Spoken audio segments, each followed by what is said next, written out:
Good morning, my beautiful merfolk. If you are new, welcome to the Mer Clan. I'm Mercedes, Mer Goddess, author, book, and webcomic reviewer. If this is your jam, I'd love if you would hit subscribe, give this video a thumbs up, and hit the bell notification to be notified every time I post. This is our first webcomic review of the week. I hopefully will be posting a review each week. Sometimes I might be reviewing a completely new comic or a new to me comic, a comic I have finished, or any that I think more people should be reading. This week we are going to review Death Candle, written and illustrated by Lou, L-E-U. At the time that I wrote my script for this video, I was currently reading the comic. I have since finished the comic on Manta with the unlimited subscription, which I highly recommend the unlimited subscription on Manta. It allows you the access to read all and any available chapters for their webcomics and web novels that are on their platform, and it only costs about like $5 a month. So this comic, Death Candle, is rated 17+. It is completed, and it does have a trigger warning for the idealization of unaliving oneself. In this video, we will be covering the heavy topics such as unaliving, bullying, and depression. If you think these topics will be triggering for you, then please skip this video. I will have some more lighthearted videos in the future. Before we continue, however, I will be putting some resources up on the screen.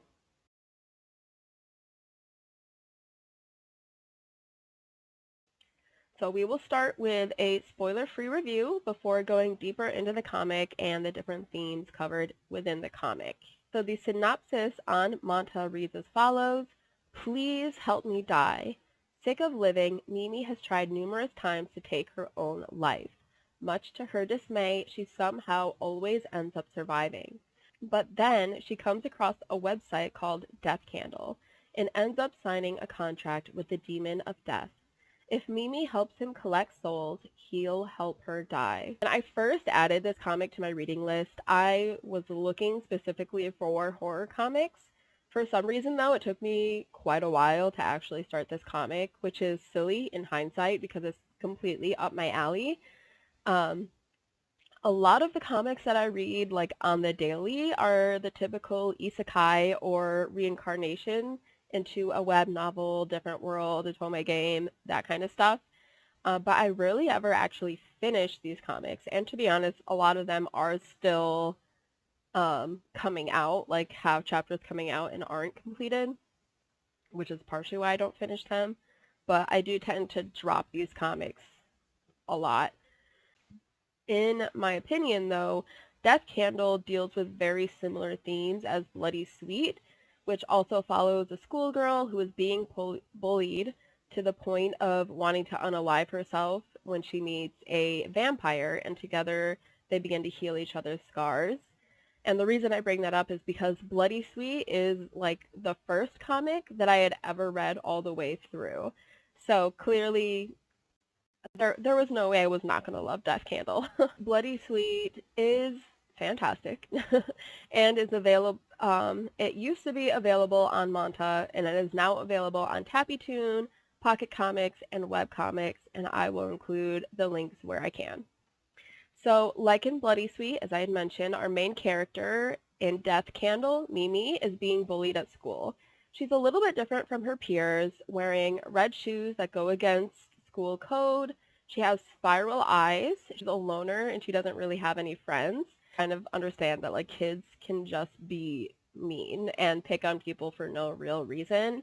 But I do have a problem of the way that different forms of media, so like TV shows, comics, books, or whatever, sometimes I have a problem with the way that they depict bullying, because sometimes I feel like the depiction can actually perpetuate the problem.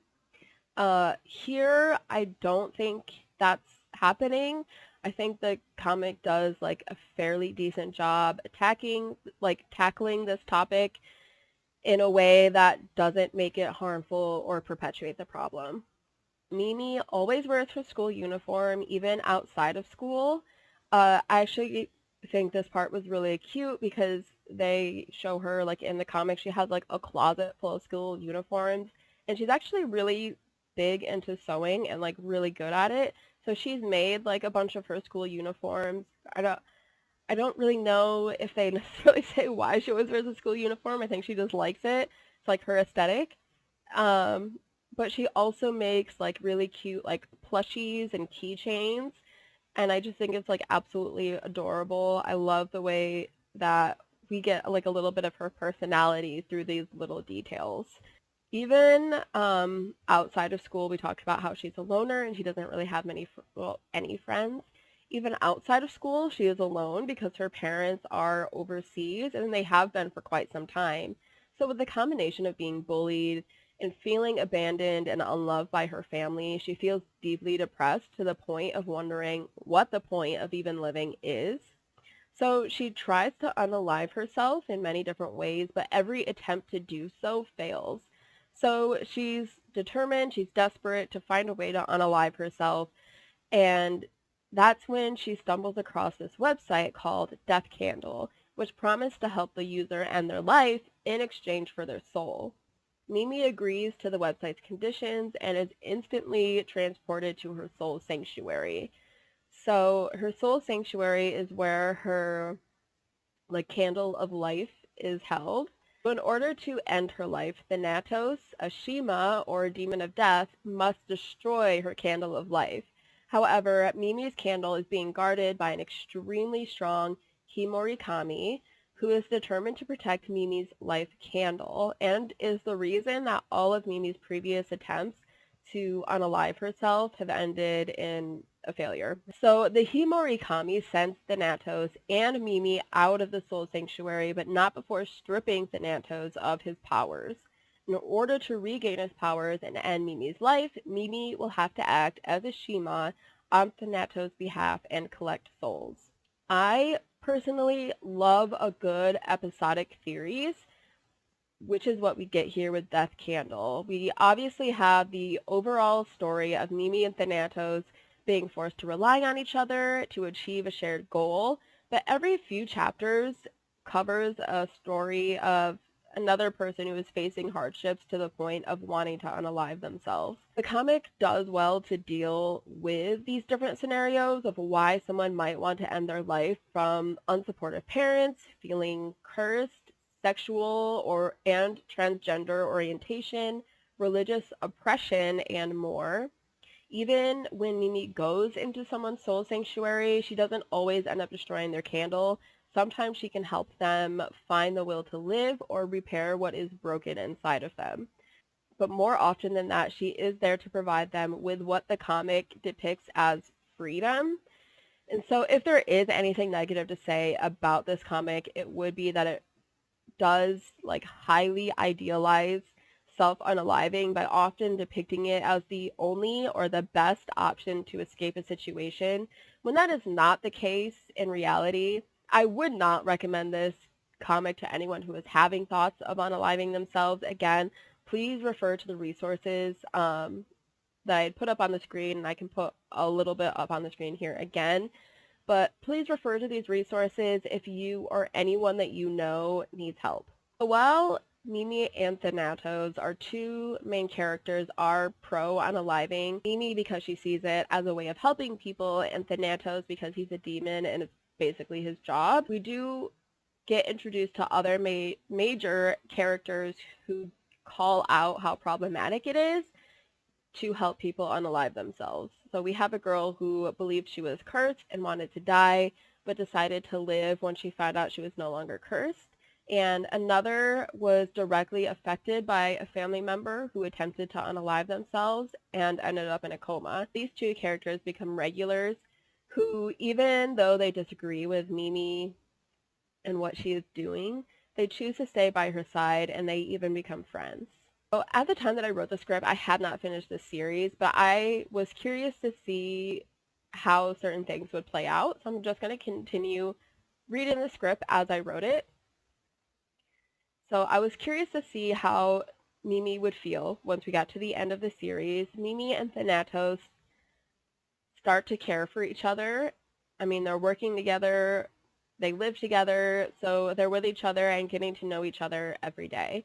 It was my prediction that Thanatos would fall in love with Mimi, and that by the end of the comic, he wouldn't want to see her give up her life. But I think one of the big factors for Mimi's mental health is her parents. So I'm curious to see if we will see them before the end of the series, if there will be any reconciliation with them, or if they're going to continue to be absent from her life. If so, will she be able to find the will to keep living if she doesn't feel good enough for them to stick around? Overall, though, I feel that this comic covers a heavy topic, but still does it in a somewhat lighthearted way. I think the paranormal aspect of it provides some levity to an otherwise intensely heartbreaking topic. The author does, honestly, a fantastic job of telling each character's story. As I said, it's somewhat episodic series, so each couple of chapters is a new storyline with new characters, but even after meeting these characters for a brief amount of time, I can understand what they're about, what motivates them, and what haunts them and their desires. So as a reader, I begin to root for these characters and feel what they're feeling crying alongside them.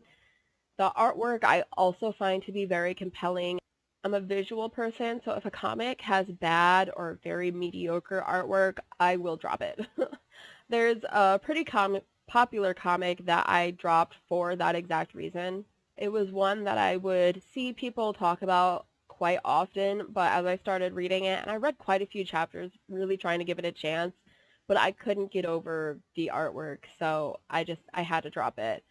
Now, that being said, if the storyline is unique and engaging enough, I would keep reading. For example, Ghostwife is not the typical artwork that I am drawn to, but it has a very engaging, kind of out there, different story. So I do continue to read that one, even though it's not the typical artwork that I am drawn to. With Death Candle, however, it is best of both worlds. The artwork is 100% my style and works to enhance the story, further pulling the reader into the world of Death Candle. Part of what stands out in the comic and in the artwork is, of course, Vivi's spiral eyes. So I was very curious to see if we would ever get an answer for this unique trait or if it would be left unexplained, and we do sort of get an answer for that by the end of the series. So, overall, I give Death Candle a 4 gold scales. Since this is my first review, y'all don't know my rating system, but I rate out of 5 scales. So best being 5 platinum scales, you have 4 gold scales, 3 silver, 2, what was this one? 2, I don't remember. I'll put them all up on the screen. I don't remember. Anyways, so it gets 4 gold scales. It is well written with well-rounded characters and beautiful artwork that, when paired together, transports the reader into Mimi's world. The reasons I can't give Death Candle 5 platinum scales are mostly for its heavy focus and advocacy for self-unaliving. The ending I felt was just a little bit lacking for me personally. I also wish that we had gotten some bonus chapters at the end. I think would have really helped me feel a sense of closure. I just didn't really feel the closure, and I was still left with some questions at the end. That being said, it is an enjoyable read that I highly recommend as long as you are in a safe headspace. Similar comics to Death Candle that I have read and recommend are Bloody Sweet, which I mentioned earlier, and The Duchess Has a Death Wish, which can be read on Pocket Comics. I will link it where I can. A little brief synopsis for A Duchess Has a Death Wish. It is that somewhat typical isekai, but not really, but yes. But it's about this girl who tried to end her life only to wake up inside of a novel, and just because she woke up inside of a novel doesn't mean she automatically has this new lease on life. She still brings those very heavy, deep depression and emotions with her, and is still looking for a way to end her life, and it deals with similar topics as Death Candle and Bloody Sweet, and shows, how she will find the will to live, and especially in this new world.